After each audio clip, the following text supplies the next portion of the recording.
Welcome, viewers.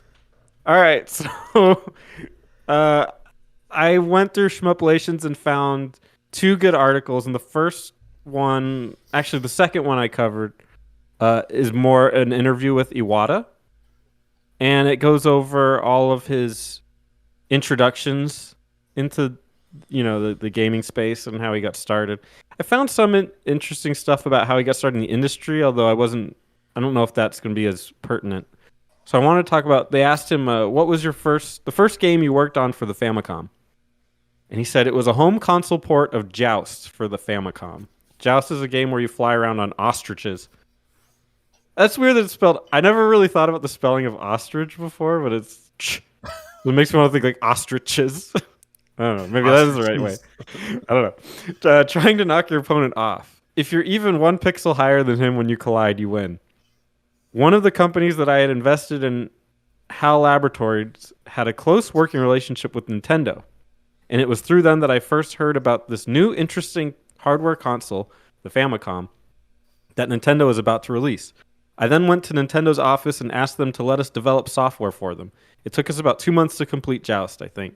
However, due to various circumstances, Nintendo ended up being unable to release the game. After that, the next game I worked on for Nintendo was Pinball and then Golf. For its time, Golf was an extremely impressive program. It took me a really long time to finish. There you go. He did Golf and Pinball. Gorf. And apparently he did like all the golf games. It was like his direction. And I know you guys like the golf games. I'm not as big into them, but I know Teddy loves those golf games. I have that golf game. Oh, you do? It's just called golf. I've tried that. I don't. That one I don't like. Oh, It's pretty archaic. Yeah, they've come a long way. He worked hard on it. The latter days of the Famicom, he made a game called Metal Slater Glory. Yeah. It's famous for being one of the most expensive Famicom games of its time. This game took a tremendously long time to finish. It's actually kind of amazing that we stuck to it, persevered, and eventually released it. But from a management perspective, it was a mistake. Oh. Ooh. What's it called? Metal. You guys know what this is? Metal Slater Glory. I didn't put that on my list. What is that? It looks kind of like definitely an anime inspired game, and it's Japan only. Yeah. It's definitely Japan only. Apparently, they didn't release very many copies. Just like never, even though it was so hard to make. After that, we entered the era of the Super Famicom. We had published a number of titles under our own name as HAL Laboratory, but we were under immense time pressures during this period. As you probably know, in 1992, the company almost went bankrupt. It was due to that crisis that I ended up becoming president. We were caught in a vicious circle. What was going on? We didn't have enough time, so we released games before they were really finished and ready for release.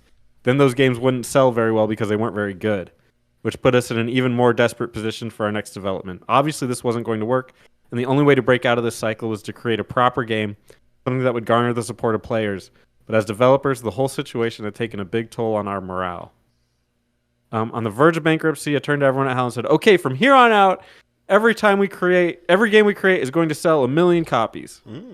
I think everyone thought he's lost his mind, but after that, we released Kirby's Adventure, and then Kirby's Dream Course, and Mother 2 on the Super Famicom. Thanks to these successes, everyone's attitude changed, and they started saying things during development like, "If we don't change this, it won't sell 1 million copies," etc., etc. So yeah, I guess in a way, Kirby saved the company. Kirby, you saved HAL. Kirby, give us Mother 3. There is details about Mother 3 in here. Kirby. Kirby. World. And Teddy's going to correct me if I mispronounce this name because I'm infamously terrible at pronouncing Japanese words, but their names. But Shigesato Itoi. You're fine, man. You said you got it after Elden Ring, so you've lived up to that end of the bargain. I read that during that time, Nintendo offered to help HAL out of bankruptcy on the condition that they make you president. Iwata said about that, I'm afraid I'm not able to go into liberty about the details. Itoi knows a little bit of the background from that time, so I think he just said that in an offhand way. It's definitely true things weren't going well for HAL, but many people at Nintendo had faith in us. If they can just unleash their true potential, they'll be a great developer. People like Miyamoto, who had known firsthand about our contribution to Nintendo since the early Famicom days, were saying stuff like that. And so were several other key people at Nintendo. In the past, we had applied ourselves and made solid quality games that were profitable. As such, it was Nintendo that came to us in our darkest hour, and in more ways than one, gave us vital support to get through it. Accordingly, we left the marketing and sales side up to Nintendo after that, and returned to our original focus of making good games. I think it was that experience that set us on the path to having our next several releases be million sellers. Didn't need that. Talk a little bit about Earthbound. We weren't originally involved in the development of Mother 2, but right after we finished Kirby's Adventure, someone spoke to us about it and said, they've been working on this for 4 years and they're still not done. Can you help them? At first, we had only planned to give some advice here and there, but ultimately we ended up overhauling the entirety of programming. And they had to basically start over with the development, although the design was already completed. And of course, Earthbound's one of my favorite games, so it holds a special place in my heart. Is that the? It's a little boy. Is that the? Oh, it's not Kirby. Okay. Yeah. Oh, are we only doing Kirby? I'm just kidding. Can't wait for your segment. And then Iwata has just some final words. I think it's amazing that the biggest hit the game industry has ever had, Pokemon, was a Game Boy game. I think there's so much to learn from that. Cutting-edge graphics and impressive CGI are tools, but they aren't the only tools we have. Of course, there's some players who really want to see the latest and greatest in graphics and technology, and there isn't anything wrong with that, but I definitely think there are other avenues of approach. I don't want every game developer to do the same thing. It will be a richer, more diverse, more enjoyable industry if we're all moving along different vectors. Yeah, I remember reading that he made like a big push for the original Pokemon.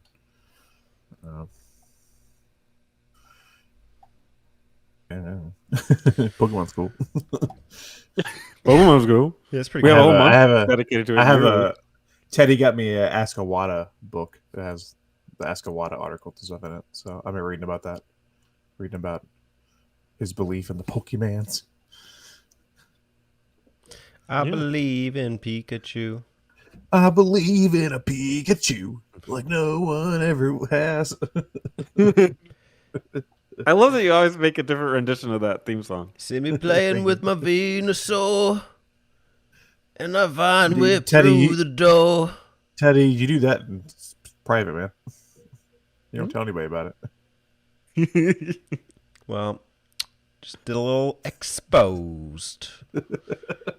I guess I'll go next. Wait. I want to talk about Spencer. Okay. Hey, Spencer. Talk about Spencer.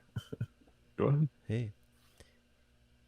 So, do you feel like I don't know, like without Kirby, there would have been like HAL would have just ceased and desist? Cease and desist. Yeah, I. It sounds like they really were about to go out of business, and I bet you a lot of companies at the time were doing that.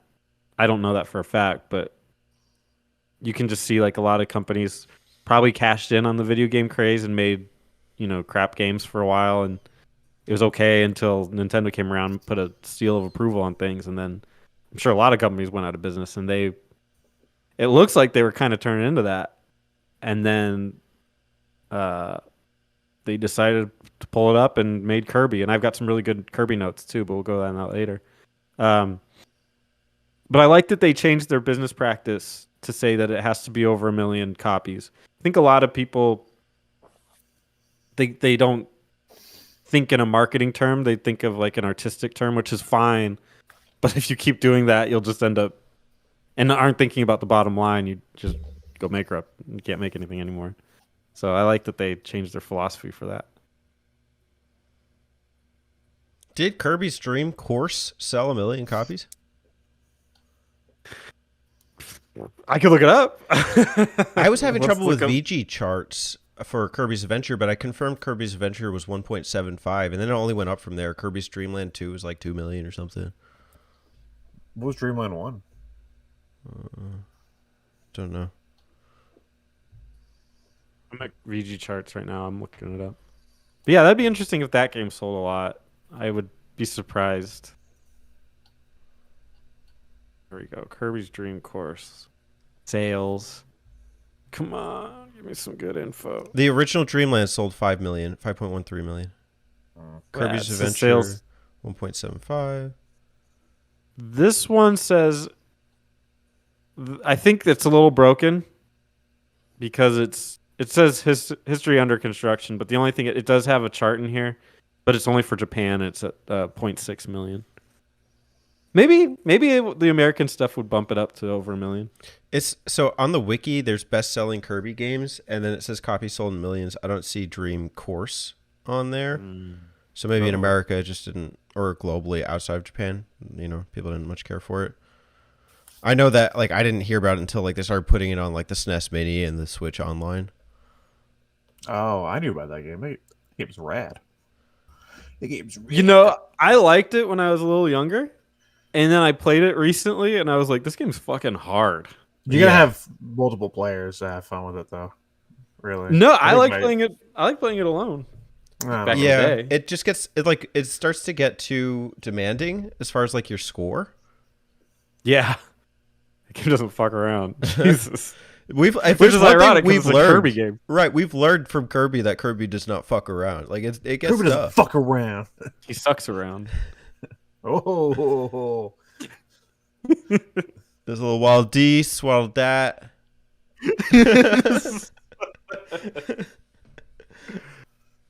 Kirby. Hey y'all, don't forget to subscribe to them button mappers.